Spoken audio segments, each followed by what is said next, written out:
You're not in the dark by accident. And you're not there because God left you.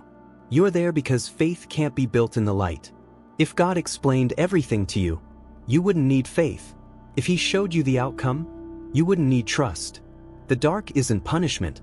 It's training. And what God is forming in you right now could never be formed in clarity. So let me show you why God tests your faith in the dark. Because once you understand the purpose of the darkness, you'll stop resenting it and start embracing it. You'll stop running from it and start learning from it. You'll stop questioning God's presence and start trusting His process. First, God tests your faith in the dark because light creates dependency on sight. When you can see everything clearly, when God's presence is obvious, when His plan is visible, when His provision is evident, you don't need faith. You have sight. You can see what's coming, understand what's happening, predict what's next. But faith isn't believing what you can see. It's trusting what you can't see. Hebrews 11 verse 1 defines it. Now faith is the assurance of things hoped for, the conviction of things not seen. The conviction of things not seen. That's faith. And you can't develop conviction of things not seen when you can see everything. You can't build faith in the light. Faith is built in the dark. When you can't see, can't understand, can't predict, can't figure it out, God removes the light to force you off sight and onto faith, to make you trust Him instead of your circumstances. Believe His promises instead of your perception. Follow His voice instead of your vision. The Israelites had a pillar of fire and cloud guiding them. Visible, obvious. They followed sight, not faith. But when they entered the promised land, the pillar disappeared. No more visible guidance. Just faith. Just trust. Just obedience without seeing. God was training them to walk by faith, not sight. And He's doing the same with you. The darkness is removing your sight so faith can develop. Second, God tests your faith in the dark because darkness reveals what you really believe. When everything's going well, when God's blessings are obvious, when life is comfortable, it's easy to say you trust God. Easy to claim faith. Easy to declare belief. But the dark tests whether you meant it. Whether your faith is real or just religious talk. Whether you actually trust God or just like His blessings. Job faced this test. Job 1 verses 9 to 11, Satan challenges, does Job fear God for no reason? Have you not put a hedge around him and his house and all that he has, on every side? You have blessed the work of his hands, and his possessions have increased in the land. But stretch out your hand and touch all that he has, and he will curse you to your face. Does he love you or your blessings? Does he trust you or your provision? Does he have faith or just favorable circumstances? The only way to find out is to remove the blessings. Take away the light. Put him in the dark. And Job's response revealed real faith. Job 13 verse 15, though he slay me, I will hope in him. Even if God kills me, I'll still trust him. That's real faith. Not faith that only exists when things are good. Faith that survives when things are bad. Your faith is being tested right now. In the dark. And your response is revealing whether your faith is real or fake.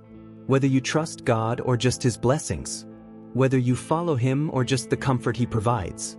Third, God tests your faith in the dark because darkness builds unshakable trust. Trust developed in the light is fragile. It's based on what you can see, what you understand, what makes sense. And when circumstances change, when visibility is removed, when understanding is gone, that trust crumbles. But trust developed in the dark is unshakable, because it's not based on circumstances, not dependent on understanding, not contingent on seeing. It's based purely on God's character, on who He is, on what He's proven, on His faithfulness. Proverbs 3 verses 5 to 6 commands, trust in the Lord with all your heart, and do not lean on your own understanding. In all your ways acknowledge Him, and He will make straight your paths. Do not lean on your own understanding. That's the dark. When you don't understand, can't figure it out, can't make sense of it, that's when trust is built. When you have to trust God's character instead of your comprehension. His faithfulness instead of your feelings. His promises instead of your perception. Abraham faced this. God promised him a son, then told him to sacrifice that son. It made no sense, contradicted the promise, defied understanding. Abraham was in the dark, but he trusted God anyway. Hebrews 11 verse 19 says he considered that God could raise Isaac from the dead. He trusted God's character over his circumstances. That's the trust God is building in you right now. In the dark, trust that doesn't need to understand, that doesn't require clarity, that doesn't depend on favorable circumstances. Trust that's based solely on who God is. Fourth, God tests your faith in the dark because darkness forces you to listen differently.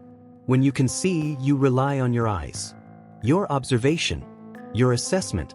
You look at circumstances, analyze situations, make decisions based on what's visible. But in the dark, you can't rely on your eyes, can't see what's happening, can't observe circumstances clearly, can't analyze properly. So you have to listen, really listen, to God's voice, His whisper, His guidance. 1 Kings 19 verses 11 to 12, Elijah experienced this. God wasn't in the earthquake, wasn't in the fire, wasn't in the wind.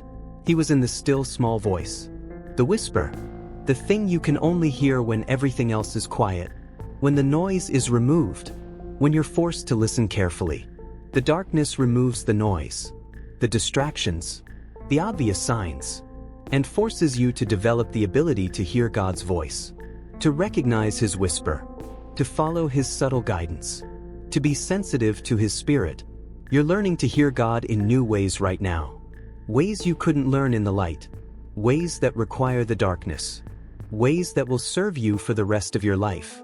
Fifth, God tests your faith in the dark because darkness prepares you for greater responsibility.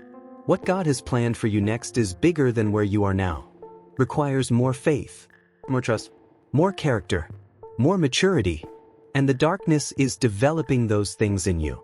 Joseph spent years in darkness, in slavery, in prison, being prepared, having his character developed, his faith tested, his trust built. For what? To rule Egypt, to save nations, to fulfill his purpose. But he needed those dark years to be ready for the bright ones. Moses spent 40 years in darkness, in the wilderness, tending sheep, being humbled, having his pride broken, his self-reliance destroyed, his dependence on God built. For what? To deliver Israel, to confront Pharaoh, to lead millions. But he needed those dark years to be ready.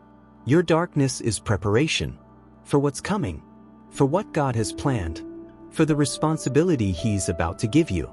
And if you waste this dark season resenting it, you'll miss the preparation. You'll reach your promotion unprepared. You'll get the platform without the character to steward it. Sixth, God tests your faith in the dark because darkness teaches you that He's enough. When you can see, when things are going well, when blessings are flowing, you can fool yourself into thinking you need God plus those things. God plus your job, God plus your health, God plus your relationships, God plus your success.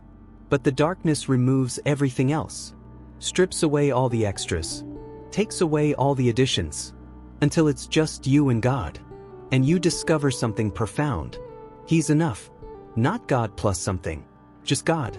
Alone. Sufficient. Complete. Paul learned this.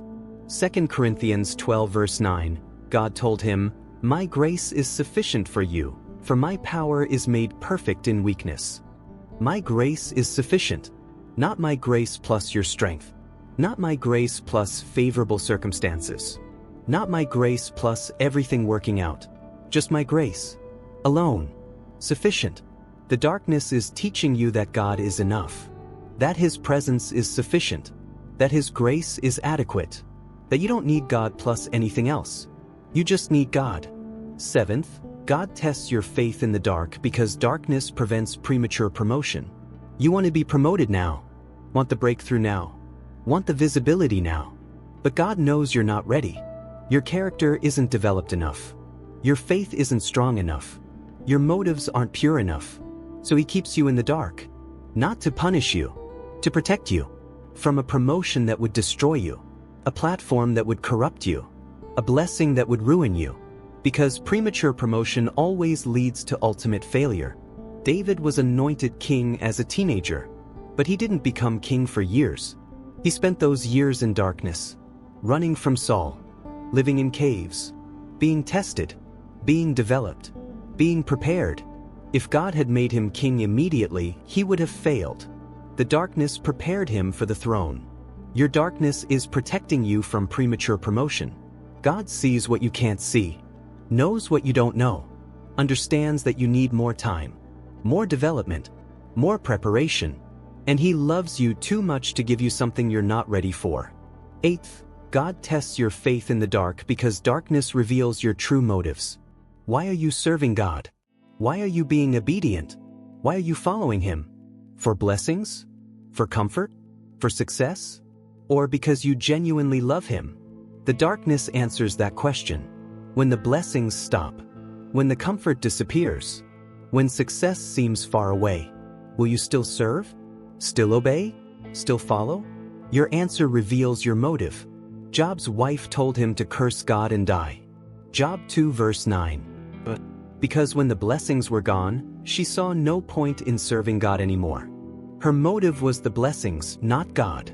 But Job kept serving, kept trusting, kept believing, because his motive was God himself.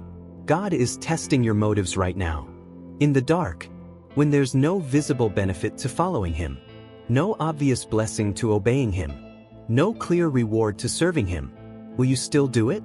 Your answer reveals why you were really following him in the first place. Ninth, God tests your faith in the dark because darkness produces testimony. Your story isn't powerful when everything's always been easy, when God's always been obvious, when you've never struggled. That's not a testimony. That's just privilege. But your story becomes powerful when you can say, I walked through the darkness. I couldn't see. I didn't understand. I felt abandoned. But I kept trusting. And God brought me through. That's a testimony. That's what helps people. That's what gives hope. 2 Corinthians 1 verse 4, who comforts us in all our affliction, so that we may be able to comfort those who are in any affliction, with the comfort with which we ourselves are comforted by God. Your darkness is creating your testimony, building your platform, developing your ministry, because the people you're going to help are people walking through darkness. And they need someone who's been there, who knows what it feels like, who can say, I made it through. You will too.